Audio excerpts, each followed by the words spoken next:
Dios le bendiga a cada uno de mis hermanos. Les saludo con la dulce paz del Señor Jesús.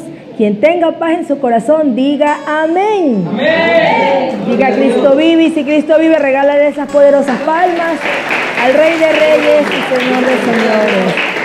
Bueno, mis hermanos, para mí es un privilegio de verdad estar aquí en esta segunda parte, digámoslo así, segunda parte de mi testimonio, donde voy a estar contando mis experiencias, todo lo que he vivido, todo lo que ha acontecido en mi vida, en mi corta edad y bueno, en mi adolescencia, y bueno, y estaré contando así paso a paso de todo lo que tuve que pasar en mi niñez.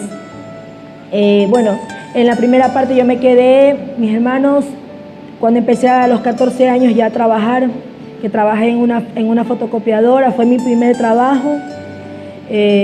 Bueno, ahí trabajaba en una facultad donde había, bueno, ustedes saben que en la universidad encuentran todo tipo de personas. Ahí empecé por primera vez a ganar mi dinero. Ya una vez que usted entra a esa etapa es como que ya a usted le empieza a gustar ese tipo de cosas, ¿no? Ya coge usted dinero y todo para usted es color de rosa en ese momento. Pero te encuentras siempre con personas que empiezas a conocer.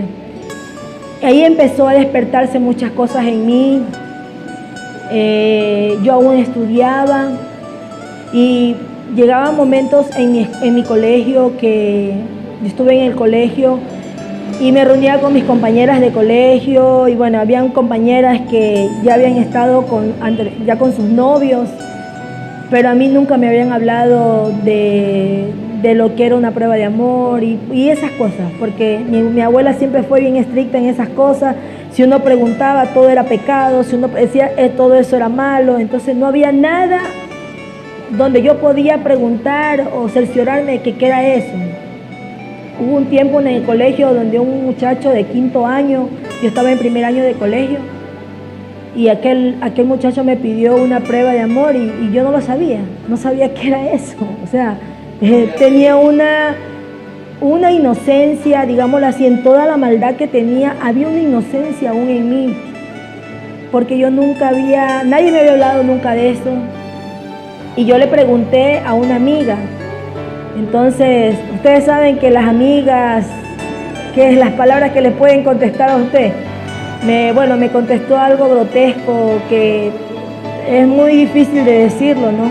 Pero ella me explicó lo que era eso. Entonces a mí me entró un temor y yo lo que hice fue que me alejé.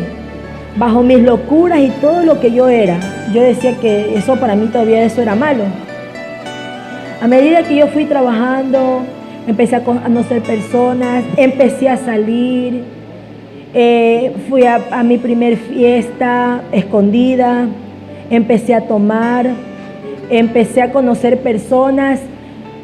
Y me llegué a involucrar con personas ya adultas, digámoslo así. Personas adultas, personas que, bueno, habían personas que me aconsejaban para bien, habían personas que me aconsejaban para mal, pero siempre había alguien que te decía, mira, pero eres tan pequeña para que tú hagas esas cosas. Y yo le decía, no importa, yo no tengo quien me quiera, yo no tengo nadie quien me quiera, yo soy así, a mí nadie me quiere, nadie le importa. Esas eran mis palabras. Y a medida de que yo seguía trabajando y ya empezaba a coger más dinero, y allá yo me fui a vivir con mi mamá y ahí empecé a salir. Yo ya entré a una edad ya de 14, ya iba para 15 años y yo empecé ya a salirme de la casa de mi mamá.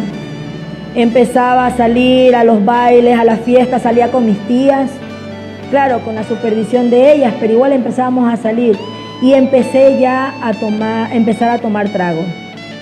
Una vez que yo empecé con el trago, bueno, aún yo seguía mirando las cosas como una persona inocente, pero en mí no había inocencia, o sea, inocencia en cosas que mi familia nunca me habló, nunca me explicó sobre lo que les dije la primera vez, que sobre la prueba de amor, que no sabía qué era eso, porque si preguntaba eso era pecado.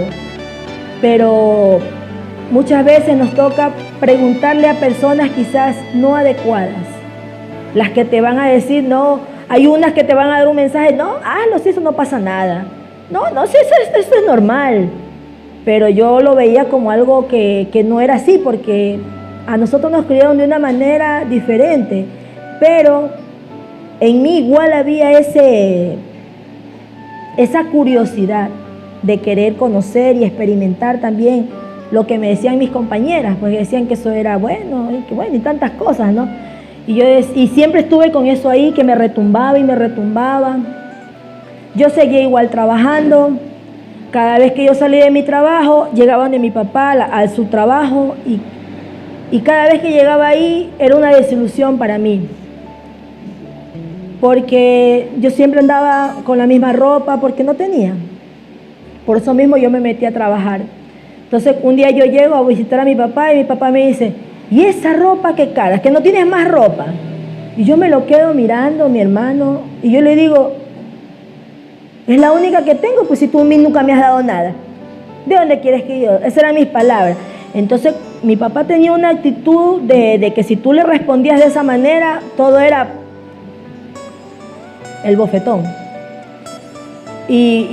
Cuando yo ya lo vi que él se paró, y yo lo que hice fue que me detuve y yo dije, bueno, si aquí se para me da mi bueno, y eso es lo que iba a pasar.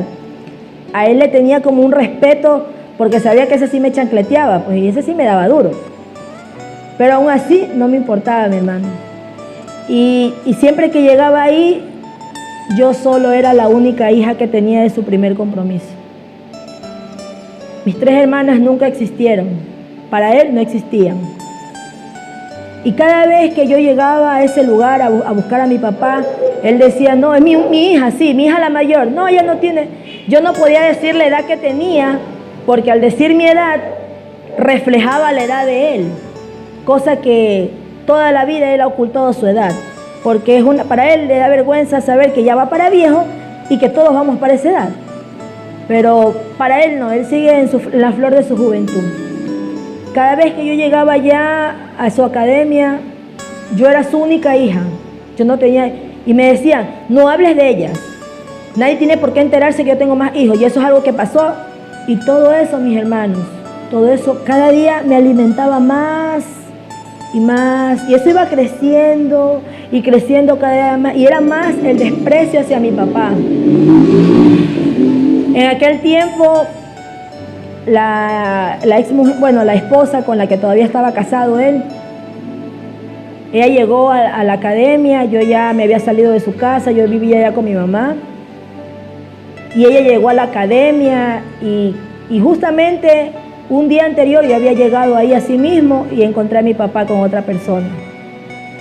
Y al ver a mi papá con otra persona, eso para mí fue como, ¿cómo les digo, mis hermanos? Eso fue como un alimento para mi alma, lo digo así, porque en ese momento sentí como un placer y decir, por fin algo bueno pasó en mi vida. ¿Y qué era lo bueno que había pasado en mi vida? Y que mi papá había buscado a otra persona. Y él me la presentó, me dice, ella es mi hermana. Yo era su hermana, no su hija. Es mi hermana. Le digo, no sea mentiroso, yo soy su hija. Y yo siempre lo hacía quedar mal. Y en eso, aquella muchacha, digo porque era muchacha, pero lo único que tenía buen cuerpo nada más. Y aquel día yo me enteré que él estaba con esa persona. Y bueno, yo empecé a hacerle preguntas y ella me preguntaba y él solo me hacía señas de acá que no dijera nada, existía yo y mis hermanas no existían. Esa siempre fue la vida de él, negar a mis hermanas porque le avergonzaba su vida pasada, pero yo siempre decía, pero ¿cuál era la vergüenza? Si el que cometió el error fue él, no mi mamá, y siempre ponía a mi mamá por los suelos. Y eso fue duro para mí, tener que escuchar cada vez y cuando, me dice, usted es la hija del sensei, y la hija del sensei ha tenido una hija mayor, ¿y cuántos años tiene usted? Y él mentía con mi edad, él no quería que nadie se enterara cuántos años en realidad yo tenía. Cuando esta muchacha empezó a meterse con mi papá, la mujer se enteró Y llegó ahí a la academia y armó un zaperoco de esos buenos. Le destruyó prácticamente toda la academia. Y cuando ella bajó, yo solo la miré y sonreí. Y para mí era una satisfacción. Para mí era una satisfacción de ver que esa mujer estaba sufriendo. Y yo decía, ahora te toca a ti. Lo que yo lloré, lo que yo sufrí y sigo sufriendo por tu culpa. Entonces, eso para mí era como un alimento, mi hermano. Era como que yo alimentaba mi alma y decía, esto me llena. Esto me llena, esto me llenaba de placer de verla cómo sufría ella. Y yo le decía a mi papá, sí, está bien, está bonita, déjala, esa mujer no sirve. Esa mujer ya está vieja, mira cómo está gorda. Y tantas cosas yo le decía a mi papá. Yo le digo, sí, esa es la mujer, esa es la perfecta, yo le decía. O sea, mi hermano, mira hasta dónde la maldad le puede llegar a un ser humano. Como el tipo de maldad que sentía yo.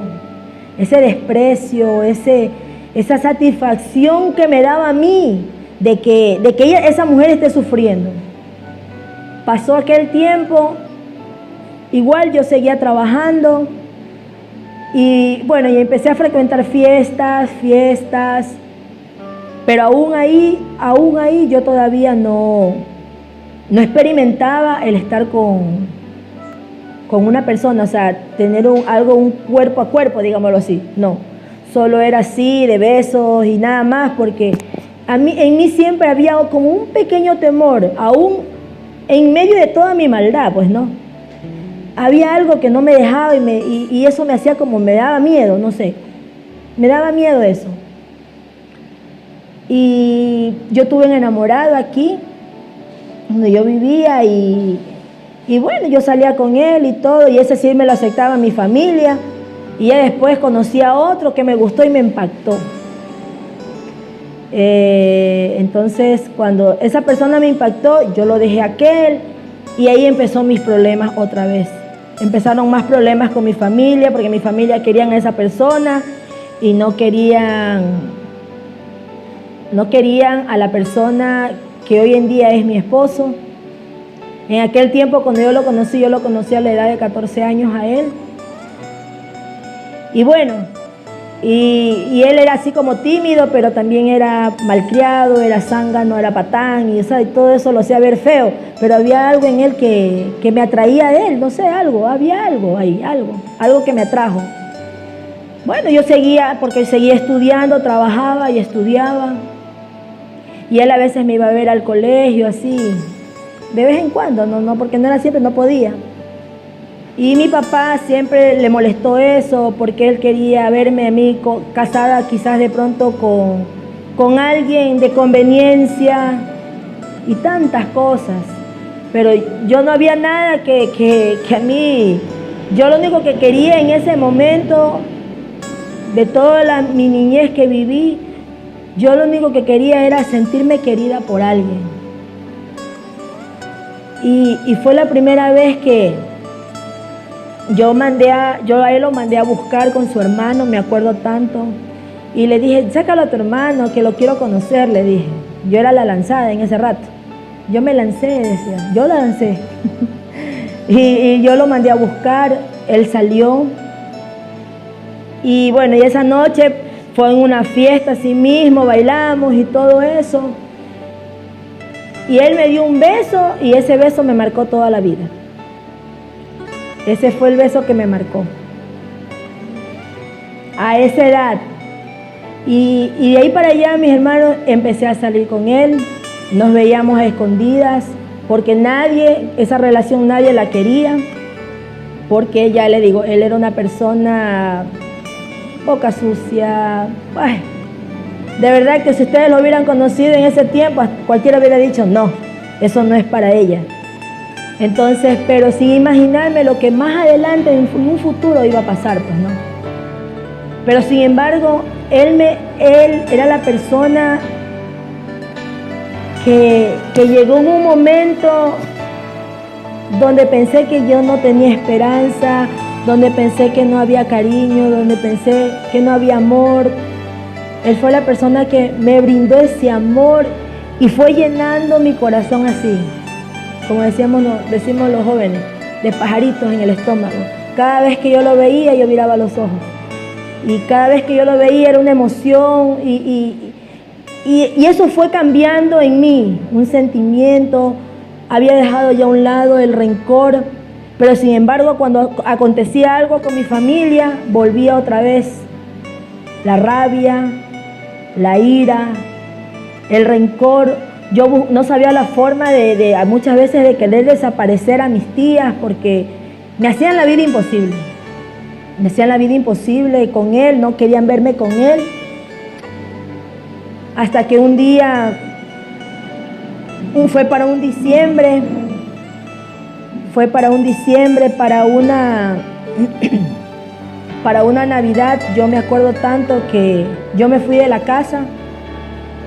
Fue la primera vez que me fui de mi casa, me fui sola, no me fui con él, sola me fui, porque ya no quería estar en esa casa, porque era tanto era el coraje y el fastidio que le tenía a mi madre, y no me importaban sus lágrimas, no me importaba nada en ese momento, solo yo quería ser feliz y eso era todo.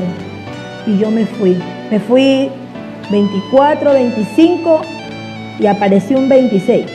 Y ya aparecí porque mi papá había ido a amenazar, que lo iban a meter preso, y porque yo era menor de edad, y bueno, y tantas cosas, mis hermanos. Y bueno, y aparecí al tercer día. Y mi papá pensaba que de pronto yo había hecho algo, y creo que hasta me llevaron a revisar, y yo estaba intacta, todavía estaba intacta. No había hecho nada todavía, no había pasado nada, porque no era mi intención hacer todavía aquellas cosas. Yo causé mucho dolor y ahí empecé a conocer cosas, amistades que les gustaba jugar ocultismo, y esas cosas empezaron a llamarme mucho la atención. Cada vez que a mí me querían hacer algo, mi familia, yo me cortaba. Yo empecé a cortarme los brazos, mis manos, todo esto tengo cortado.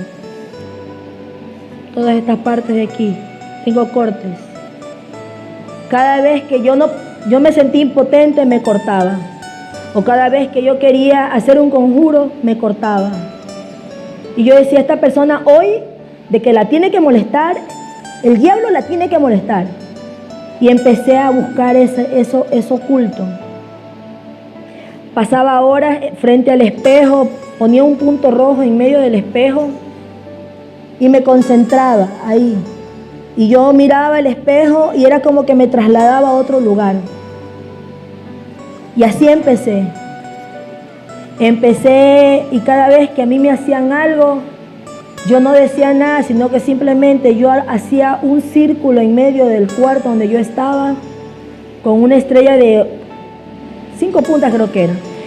Yo eso lo ponía así, alrededor, estaba en medio de mis 2 camas. Habían 2 camas en mi cuarto.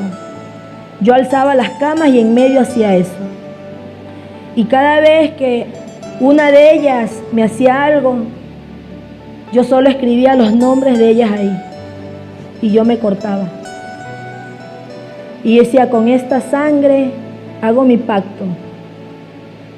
Y así era. Que esa persona la atormente, que no la dejes dormir, no la dejes hacer que ella viva atormentada. Y cada vez que yo hacía eso me cortaba. Y ponía en cada nombre, de encima de las personas, la sangre. Y yo me ponía en medio del círculo, ahí. Y yo me ponía en esta posición siempre, en esta. Esta era mi posición, ahí.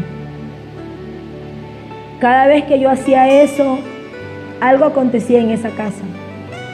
Empezaron a ver muchas cosas, como decirlo, paranormales. Empezaron a suceder cosas en esa casa de mi mamá.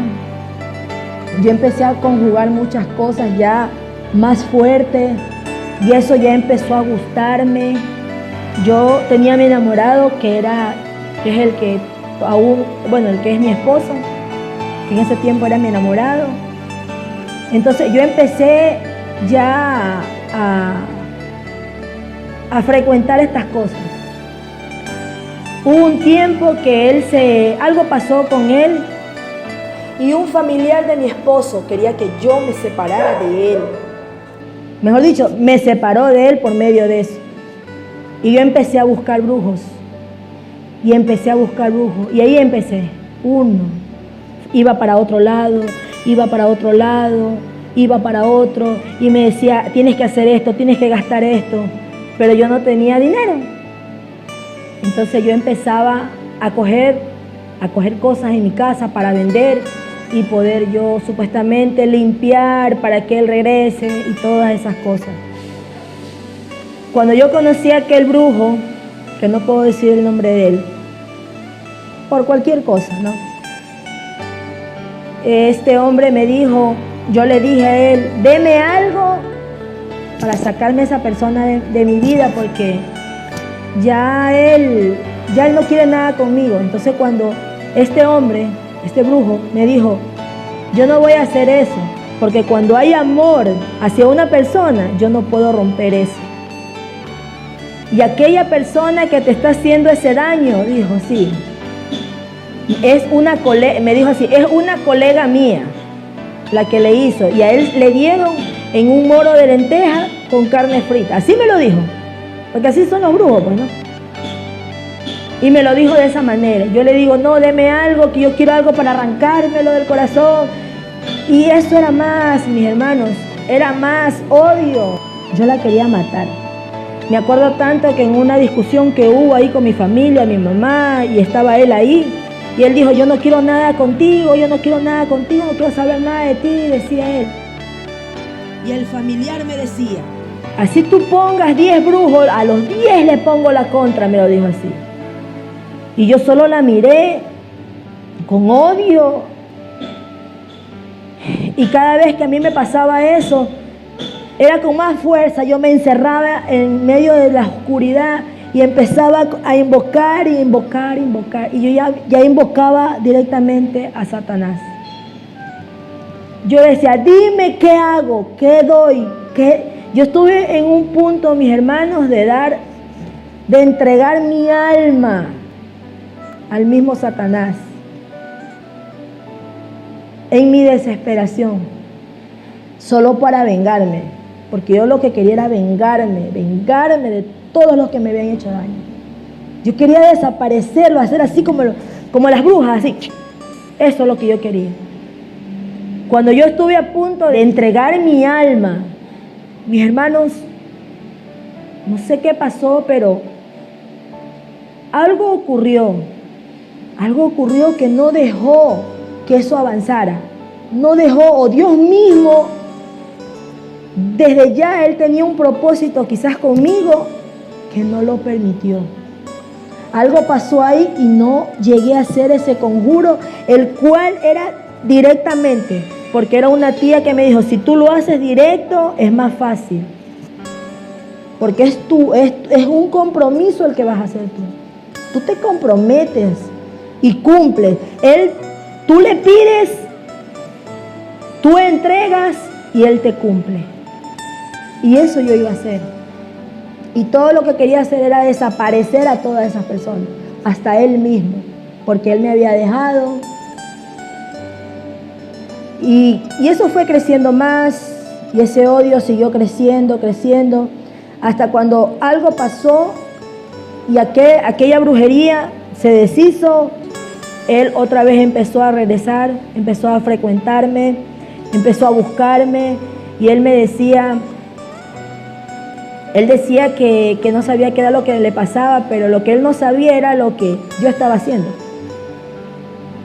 Yo tuve que agarrar una foto de él y hacer como un tipo de amarres.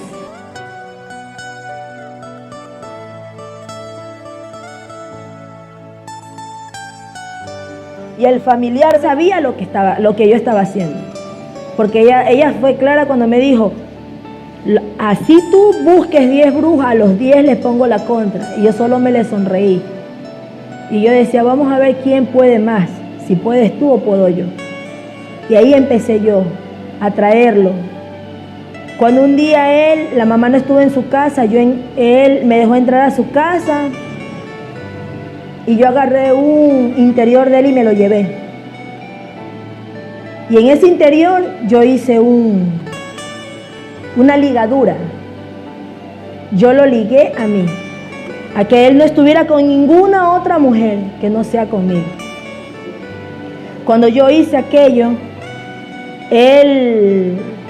él empezó allá otra vez a andar en sus cosas, andar con otras mujeres. Y cuando él quiso hacerlo con otra mujer, él me contó, me dice, me pasó algo raro, me dice, yo no sé, dice, ¿qué pasa? Dice, creo que estoy enfermo, me dijo. Yo solo lo miré y sonreí. Dice así. Y él había querido estar con una persona y ya no podía, porque yo ya lo había ligado a mí. Y yo decía, él no puede estar con ninguna otra persona que no sea yo. Y fue, mis hermanos, era así una cosa, fotos, manzanas, cebollas, ají y tantas cosas que yo les podía mencionar. Tantas cosas que yo les podía mencionar de amarres y tantas cosas que se pueden mover en el ocultismo.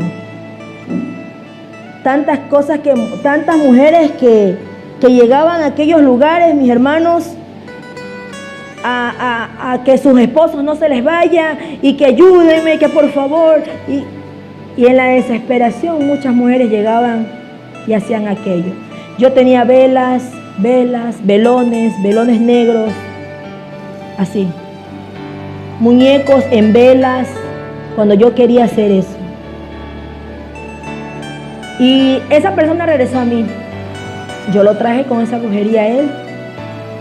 Ya después yo me alejé un poco de eso, porque cuando él ya regresó a mí, yo me alejé de eso. Entonces ahí yo estuve por primera vez con él. Cuando yo estuve por primera vez con él, y yo dije, bueno, ya todo está bien. Y fue la primera vez que yo había estado con un hombre. Y de ahí para allá fue peor, mi hermano. Fue peor. Fue lo peor. Él, después estuvimos como unos meses más y él me dijo, yo ya no quiero nada contigo. Y yo me quedé así como que, ¿ahora qué pasó? Y yo me iba a mi lugar secreto y miraba las velas y miraba esto y sí, ¿qué pasó? Se apagó una, se apagó la otra y él así. En este son yo era. Así. Y yo decía, algo pasó. ¿Será que se me apagó? ¿Será que Y yo iba y me iba donde aquel brujo y le decía, ¿qué pasó? Yo hice esto, tú me dijiste que haga esto y ahora ¿qué pasó? ¿Por qué? ¿Qué no funcionó? Y ahí me decía, la mamá hizo esto y te hizo una contra. Y eso me desesperaba más, porque cuando él me dijo, le digo, pero si nosotros estuvimos juntos y eso a ti no te importa. No, yo lo único que quería era, disculpando la forma y la expresión, pero esa fue la expresión de él. Yo lo único que quería era comerte y ya. Ya lo hice, ya. Eso fue todo. Esas fueron sus palabras. Cuando él me dijo a mí eso, mis hermanos, yo me llené de odio. Me llené de odio. Y yo decía, yo no voy a ser burlada y a mí nadie me deja así. Yo dije, a mí nadie me va a dejar así. Cuando yo empecé, cuando él me dijo aquello, yo decía, ¿qué hago? ¿Qué invento? No sé, mis hermanos, oye, es algo horrible eso. Es algo horrible. Lo primero que se me vino a la cabeza fue empezar a fumar, para que esa persona se desespere y empiece a regresar. Y así fue, lo traje, a punta de cigarro lo traje. Cuando él regresó otra vez a mí, estuve con él. Cuando estuve 1, 2, 3 veces con él, y él me volvió a decir, yo no quiero nada contigo, yo lo único que quería era eso, yo no me puedo hacer de ti, tú verás ahí cómo quedas, me dijo así. Y ahí se me prendió el foco, yo dije, bueno, cuando yo lo llamé y le dije, no, bueno, es la última vez que nos vamos a ver, le dije. Cuando le dije aquello a él, y le dije, estoy embarazada. Fue la mejor opción que me dio. Estoy embarazada. Y me dice, pero yo no sé, yo no me voy a hacer cargo, me dijo. Yo no sé, yo estoy embarazada y si tú no te haces cargo mío, yo me voy donde mi papá y mi papá te va a matar, le dije así. Y como él conocía cómo era mi padre, sabía que mi papá lo iba a matar o que lo iba a meter preso, porque yo era menor de edad. Cuando yo le dije eso, él le dio miedo y yo le empecé a buscar y lo empecé a presionar y a presionar y a presionar hasta cuando, como él una vez lo dijo, que yo me lo había llevado. Sí, me lo llevé yo. Definitivamente fue así. Él se fue de la casa y aquel pariente me dijo hasta el mal que yo iba a morir. Pero yo me fui con esa satisfacción de que yo me lo había sacado de su casa. Cuando él se fue a vivir a la casa de mi madre, yo ya me hice de él. Ahí, como al mes de haberme hecho de él, ahí yo recién salí embarazada. Pero yo, obvio, no le había dicho nada. Yo a él no le había dicho nada. Entonces, cuando yo vine y me hice un Prescolor, y ahí cuando vi, positivo. Y bueno, yo me alegré, ¿no? Y ahí venía la segunda parte, que era ir donde mi papá, porque era la persona más difícil, a la que de pronto o lo mataba, o no sé qué pasaba ahí. Y bueno, le dije, bueno, arriésguese y vamos. Si lo matan, bueno, nos matará a los dos entonces. Yo le dije así. Y él se sonrió y me dijo, bueno, vamos. Él fue y le dijo, cuando usted llegue, usted de una, sorpréndalo. ¿Cómo está don Richard? Entonces cuando él llegó, él le dijo, ¿cómo está? Dice, mucho gusto, yo soy Carlos, dice, yo soy la pareja de Katy. No, es que yo vengo a hablar con usted porque yo me hice de su hija, porque su hija está embarazada. Y él se quedó así como que ninguno de los, bueno, el primer yerno que él tuvo no lo hizo, sino que se llevó a mi hermana a los 13 años y esa es una historia muy diferente que también en algún momento le he de poder contar, pero bueno. Cuando pasó aquello, la reacción de mi papá fue esta, pero esto tiene solución, tú tienes la solución. 2 golpes aquí en el estómago y fuera muchacho. Y yo me quedé así como que... Yo le dije, pero yo no te he venido a decir a ti que yo quiero perder a este niño. Yo solo te vengo a decir que yo me he hecho de él y que estoy embarazada y que él se va a hacer responsable de mí. Yo no te he pedido permiso si voy a tenerlo o no lo voy a tener a mi hijo. Y él dijo, yo lo único que quiero es que tú me des la firma porque me quiero casar. Pues no, dijo así. No te vas a casar, dijo. No me da la gana de que te cases, dijo. A mí no quiero que te desgracies la vida como me la desgraciaron a mí, dijo. Y yo me quedé así como que... O sea que el casarse con mi mami para él fue una desgracia. Porque lo casaron muy jóvenes a ellos. Ella tenía 13 años, porque a mí me tuvo a los 14. Y él creo que tenía 17 años. Cuando él se la llevó del colegio a mi mamá. Mi mamá era muy... ¿Quién? Yo ya tenía 15 años. 15 años tenía. Y ya era menor de edad, pues. Entonces era como... No, tenía 16, iba para 17 años, perdón. Iba para 17 años ya. Y él decía que yo era muy joven, que no iban a desgraciarme, no me iba a desgraciar la vida a él como se la desgraciaron a él. No me la iba a desgraciar a mí. Y yo le decía que bueno, ya que estaba listo, pero que yo ya le informaba que yo me había hecho de él y que ya eso era todo. Y me fui. Nos fuimos. Y cuando pasó aquello, en eso yo tuve problemas en la casa de mi mamá, lo miraba mal a mi esposo, mi mamá en eso salió embarazada también, y era como unos encontrones ahí, y bueno, y se vivió un momento muy feo dentro de ese hogar, que fuimos a parar a casa de una tía, que nos abrió la puerta. Yo estaba ya tenía como 4 meses de embarazo. Yo no sabía hacer nada, mis hermanos, porque toda mi vida fue una vida de un que me importismo, de que me obligaban a hacer algo. Yo lo hacía por obligación, pero yo no sabía cocinar, no sabía lavar, no sabía hacer nada, absolutamente nada. Cuando yo me fui a vivir con él, no sabía hacer, y me acuerdo tanto que una tía me dice, haga un moro de lentejas, y yo hice un aguado de lentejas de arroz. Me retó tanto que yo lloré tanto, porque yo no sabía hacer nada. Pero sin embargo esa persona me enseñó a cocinar. Y yo empecé a aprender, porque yo lo único que sabía hacer era un arroz con huevo frito y una ensalada de pepino. Eso era lo mejor que yo podía hacer en comida. Entonces todo eso, mis hermanos, todo eso yo viví. Cuando llegamos a aquel lugar, los primeros meses fueron bonitos, nos ayudó. El que ahora es mi esposo, él empezó a aportar ahí para la comida, para el alquiler, para la luz, para todo lo que se necesitaba.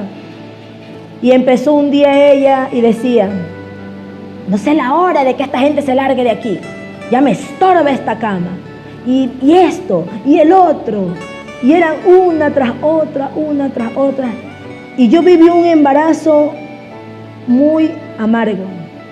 Tanto fue el caso que yo cogí, y en mi desesperación no sabíamos qué hacer, porque recién empezábamos nosotros, no teníamos nada. Lo único que teníamos era un televisor, un ventilador y una cama que nos habían prestado. Nada más.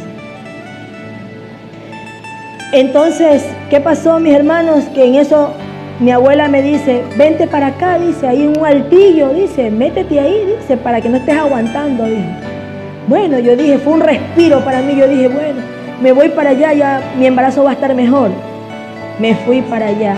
Y todos los días mi tía iba, ahí está esa porquería de fideo. Y yo la miraba nada más. Y al otro día, ahí está esa funda de sal. Yo no quiero nada. Y cosas así, mis hermanos. O sea, todo lo que me tocó vivir y aguantar. Cuando llegué a la casa de mi abuela, lo mismo. Mi esposo ayudaba.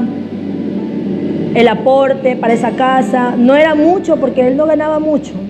Ahí empezó él a comprar las cosas, empezó a comprarme mis cositas, lo que se necesita para un hogar.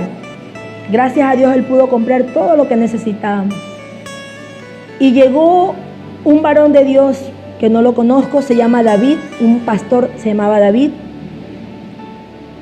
Y nos invitaron a un culto que había ahí, de ahí de donde mi abuela, que habían hecho. Y dice, bajen para que ustedes puedan escuchar la palabra. Y dije, bajamos. Cuando aquel pastor empezó a hablar y dijo, tu hijo tiene una maldición. Y yo me quedé así, yo lo miraba a mi esposo, dice, tu hijo tiene una maldición que tú arrastras desde pequeña, dijo así. Y yo trataba de enfocarme y mirar cuál era la maldición, o sea, no sabía cuál era. Dice, pero hoy Dios va a romper con eso. Pero eso sí, cásense y vayan a la iglesia. Ahí por segunda vez fui donde mi papá a decirle que por favor me diera la firma que me quería casar. Y él me dijo, no, yo no te voy a dar la firma, no te vas a casar y punto. En una de esas, mis hermanos, en mi desesperación lo volví a buscar a mi papá. Y a mi papá le gustaba el ocultismo también, porque esto que yo he vivido del ocultismo viene de descendencia desde mi padre. Hasta donde me cuenta la familia de mi papá, el abuelo de él, para que no se lo lleven a él, lo entregó a mi papá. Mi papá, para que a él no se lo lleven, tenía que entregarme a mí. Fue que me entregó a mí. Entonces, para que aquel personaje no me llevara a mí, yo tenía que entregar a mi hijo. Pero Dios no lo permitió. Dios no lo permitió. Entonces, eso venía de una descendencia ya, de que tenía que ser así. Cuando pasó aquello, él le gustaban las cartas, y él viene y me sacó las cartas y me dijo, y la primera carta que yo saqué fue la muerte. Y me dijo, uy, mijita, te vas a morir, dijo. Y yo le dije, me voy a morir. Pero nunca me imaginé que el que iba a morir era mi hijo. Aquella noche, bueno, pasó todo eso, empezaron los dolores porque me hicieron dar a luz normal y empezaron mis dolores fuertes, toda la noche, la mañana, como a las 2:30 de la tarde, con las últimas, yo di a luz. Mi hijo se quedó atrapado en medio del cuello del útero porque yo ya no podía más, porque mi parto no era normal, sino era un parto cesárea. Pero sin embargo, aquel doctor me hizo parir normal. Y él lo que hizo fue que me cortó hacia abajo y aquella criatura salió. Pero aquella criatura cuando salió ya estaba morada. Él la reanimó, le dio respiración y la criatura volvió en sí. Esa tarde yo llevé a mi hijo.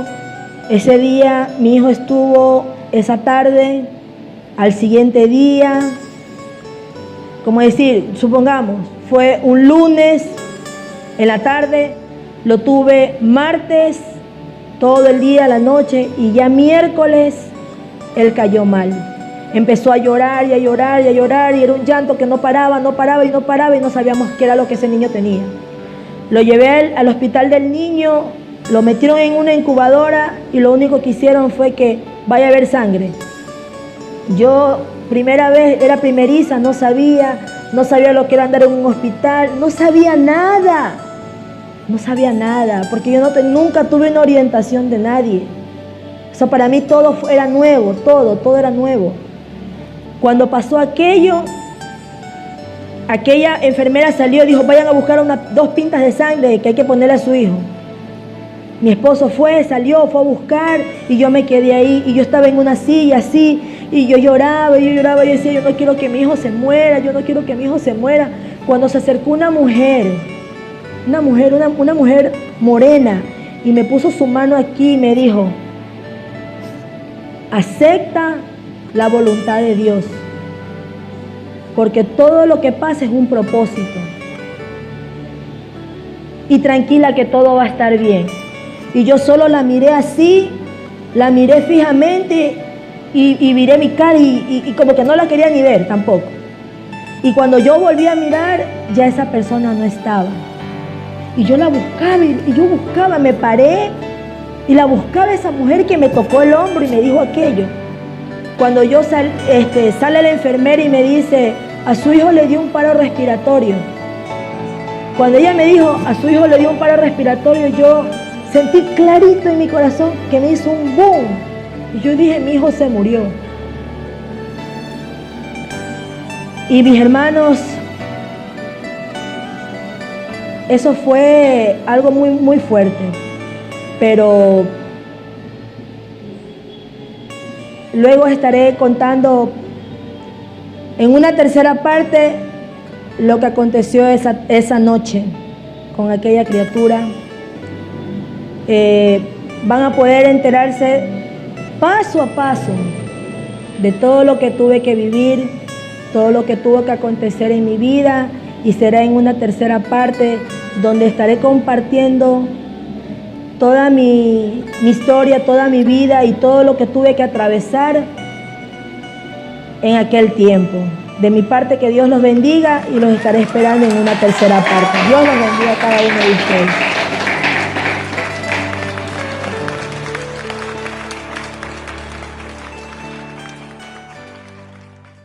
Para finalizar, quiero decirles que este testimonio fue parte de mi vida, fue lo que yo pasé en mi niñez, en mi adolescencia y bueno, cuando ya estuve casada.